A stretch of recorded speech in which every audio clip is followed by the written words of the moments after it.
रामचंद्र कह गए सिया से ऐसा कलयुग आएगा, हंस चुकेगा दाना दुनका कौआ मोती खाएगा। पढ़ा होगा तो बस कलयुग काफी टाइम पहले आ चुका था, लेकिन कल कौए के दर्शन हो गए हैं।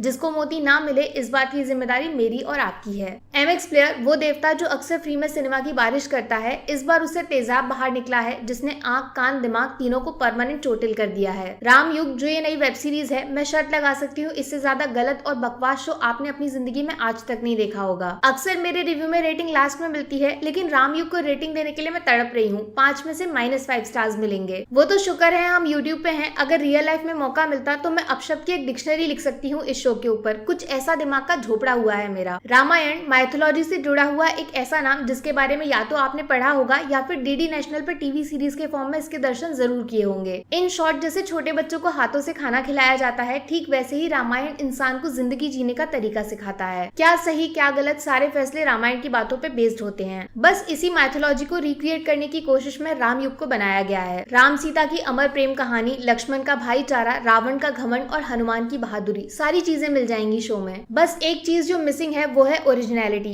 एक चीज को बोलकर बताने में और खुद उसको महसूस करने में जमीन आसमान का फर्क होता है। रामयुग का एक एक सीन चीख कर बोलता है कि वो रामायण की फोटोकॉपी है, लेकिन आपका दिल उस पर भरोसा करने के लिए 0% भी तैयार नहीं होगा। चल झूठी, ये वाली फीलिंग आएगी। जिस तरीके से शो को डायरेक्ट किया गया है, सिर्फ एक नाम दिमाग में आता है, एकता कपूर। जी हाँ, ठीक इन मोहतरमा के डेली सीरियल जैसी वाइब्स आती हैं इस रामयुग से। रंग बिरंगे कपड़े, शरीर पे भारी भरकम ज्वेलरी, मॉडर्न जमाने का हेयर स्टाइल और चेहरे को चमकाने के लिए मेकअप की पूरी दुकान खोलना। और जब इस सब से भी मन नहीं भरा तो बैकग्राउंड में बजने वाला धूम तनाना, जैसे मानो अभी कसौटी जिंदगी से कमौलिका प्रकट हो जाएगी। प्रभु, ये वो रामायण नहीं है जिसको हम पहचानते हैं। लेकिन सबसे घटिया चीज जानते हो क्या? कास्टिंग। मतलब जो एक्टर्स चुने गए हैं इस शो में, वो अपने कैरेक्टर से बिल्कुल भी मैच नहीं करते हैं। इस बंदे का ध्यान राम की मर्यादा से ज्यादा गालों के डिंपल पे है। ये बंदा लक्ष्मण के रूप में किस डायलॉग के साथ कौन सा एक्सप्रेशन चिपकाना है, इसमें बुरी तरह कंफ्यूज है। और इस बंदी की तो बात ही मत पूछो, जब जब ये स्क्रीन पे आती है टीवी का वॉल्यूम 50 से 5 हो जाता है और एक्टिंग का लेवल 0 से -100। एक वो सीता है जिनके अंदर हम आइडल विमेन ढूंढते हैं, और दूसरी तरफ ये मैडम जिनका गुस्सा प्यार दुख सब एक जैसे हैं। अर्जुन कपूर, आपका नाम Guinness book of world record में से हटाना पड़ेगा, क्योंकि 0 एक्सप्रेशन वाली कैटेगरी में ये मैडम बाजी मार गई हैं। और बेचारे लास्ट में बच गए हनुमान जी, मेरे फेवरेट कैरेक्टर। इनके साथ जो हुआ है उसके लिए दिल से बुरा लगता है यार। ये वानर है या इंसान, इसका फैसला ये बंदा खुद भी नहीं कर पाएगा। जब पूंछ दिखा रहे हो तो फिर मुंह भी वानर जैसा बनाना चाहिए ना। और ये सर पे क्या बार्बी डॉल वाला विग लगा दिया। मतलब किसी ने नहीं बोला ये कैसा दिख रहा है, मैं बोल देती हूँ, छी।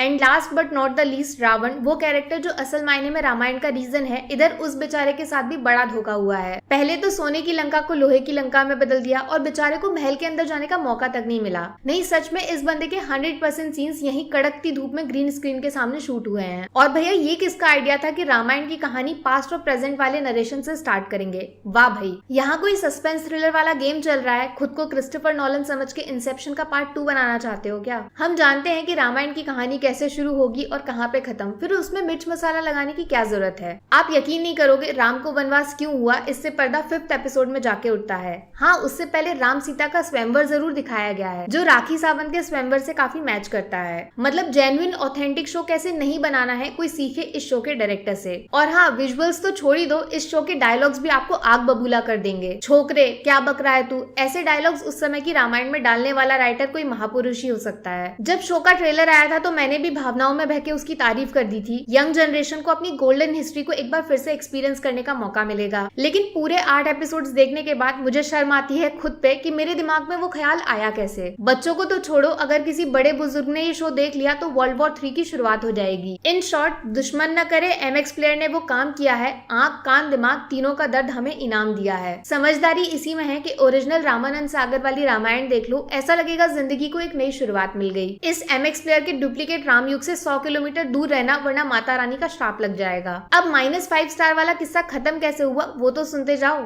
1 स्टार कटेगा क्रिएटिव फ्रीडम की आड़ में रामायण को क्योंकि सास भी कभी बहू थी पार्ट 2 बनाने के लिए। 1 स्टार करण जौहर के स्टूडेंट ऑफ द ईयर से भी ज्यादा गलत कास्ट चुनने के लिए। मतलब कोई भी एक्टर अपने कैरेक्टर के लायक नहीं है। 1 स्टार आंखों को डोनेट करने पे मजबूर करने वाले कैरेक्टर अपीयरेंस के लिए। स्पेशली हनुमान जी का look is equal to Sooryavansham की मौत वाली खीर। 1 स्टार बिना सर पैर के बचकाने डायलॉग्स के लिए। वाल्मीकि की आत्मा इस शो के राइटर के सपनों में जरूर आएगी, इस बात की 100% गारंटी है। और लास्ट 1 स्टार कटेगा कल रात को 4 घंटे मेरी नींद बर्बाद करने के लिए। क्या क्या देखना पड़ता है यार। बाकी वीडियो में कुछ पसंद आया हो या फिर कुछ शिकायत करनी हो तो मैं आपको इंस्टाग्राम पे भी मिल जाऊंगी, वरना थोड़ा सा इंतजार करिए। मिलूंगी आपसे अगले वीडियो में। Take care, bye bye.